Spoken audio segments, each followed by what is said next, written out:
Okay, so this is the creating a budget and Google Sheets assignment. Renamed it February 2022 budget. So it's all cleared out right now. Put in the required expenses. Just enter the amounts for me. 80.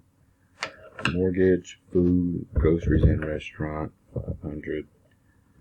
200 for utilities, 600 for transportation, that's car note and gas,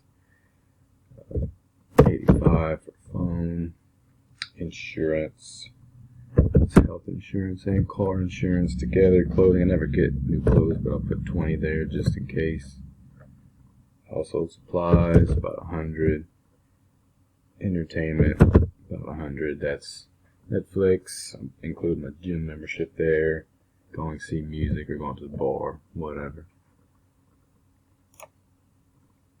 Paycheck, hoping to make about $2,800.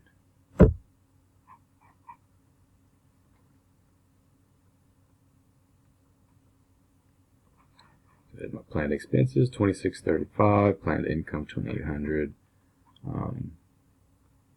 So I'll have 165 left over to save or do whatever with. And that's that.